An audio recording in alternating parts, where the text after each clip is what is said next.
Back in London, Pym was continuing his campaign against the king. He asked him to put all the armed forces under Parliament's control. "By God," Charles exclaimed, "not for an hour." 2 months later, on the 1st of June 1642, Pym demanded more. He wanted parliamentary control of the army, the church, royal children and law. He didn't want to get rid of Charles, but he did want to clip his power. When Charles rejected all his demands, Pym responded by enlisting an army. He never dreamt that Charles, too, would call up an army. On the 22nd of August, Charles and his supporters gathered in a field in Nottingham. The Commons and their troops were declared traitors. The royal flag was unfurled, civil war had begun, and the first battle took place at Edge Hill on the 23rd of October, 1642. The two opposing sides invented nicknames to insult each other. The parliamentarians called Charles and his royalist supporters cavaliers, from the Spanish word caballeros, meaning mounted horsemen, and suggesting that they were foreigners and bullies. The royalists called the parliamentarians roundheads, referring to the apprentices' shaved heads, implying they were low-bred, rough and uncouth. The battle was the first in a series of successes for Charles and the royalists. But one member of Parliament who witnessed their victory was determined it would never happen again. He was Oliver Cromwell. Cromwell resolved to create an army equal to the royalists, to fight for the preservation of the true religion, the laws, liberty and peace of the kingdom. 3 years later, his hard work came to fruition. The decisive battle was fought here at Naseby on the 14th of June, 1645. The parliamentarians concealed the mass of their troops behind this ridge.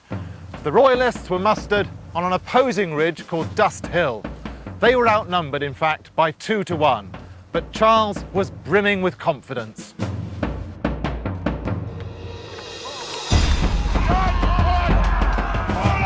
The royalists attacked first.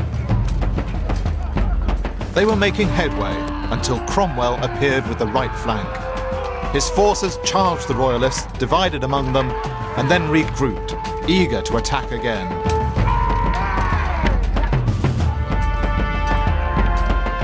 No other army could compete with such tight, disciplined manoeuvres. Cromwell and his army comprehensively defeated the royalists. Over 4,000 were captured on the field.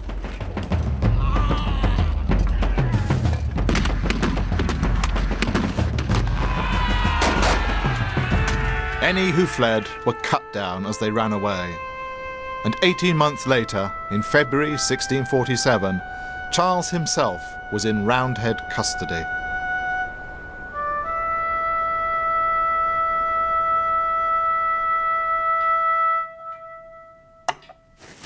Charles was playing chess when news came of his imprisonment, and he went obligingly with his captors.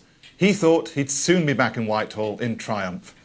Parliament still didn't want to get rid of Charles, just to achieve a more even balance of power between king and commons. But Charles still believed that the absolute powers of state lay with him and him alone, and he refused to bargain with them. As his closest friend, the Duke of Richmond, observed, "A crown so nearly lost was never so easily recovered as this would have been."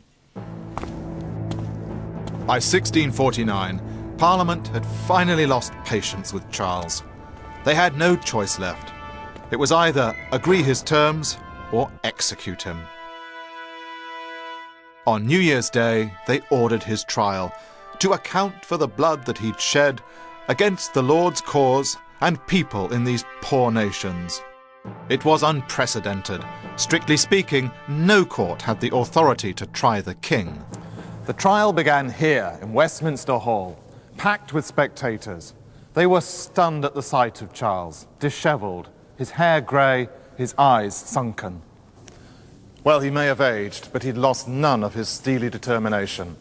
He refused to recognise the right of this court to try him, and he refused to plead his case. He spoke with clarity and confidence, without his normal stammer. To his supporters, he had never seemed so noble.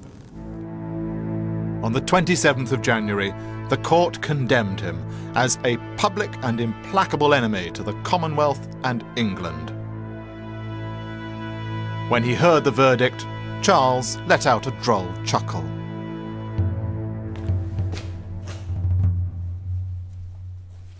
As he got dressed on the cold January morning of his execution, he insisted on wearing 2 shirts, in case people mistook his shivering for fear.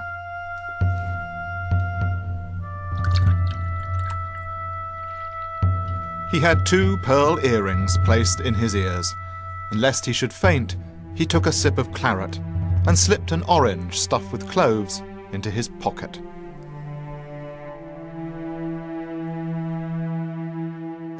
Charles was led out to execution here at Whitehall on the 30th of January 1649. In front of a huge throng, he was perfectly composed, making a speech in which he protested his innocence, but also claimed that his death was God's punishment for having sanctioned the execution of Strafford 8 years before. He stood in prayer for a short while, and then obediently laid his head on the block.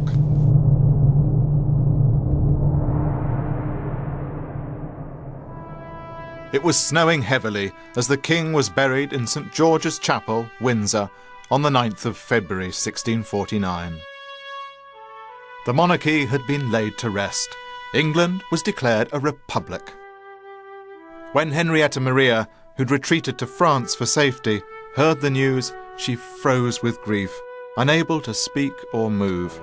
She remained transfixed, deaf and insensible, until a close friend arrived, when she collapsed in tears.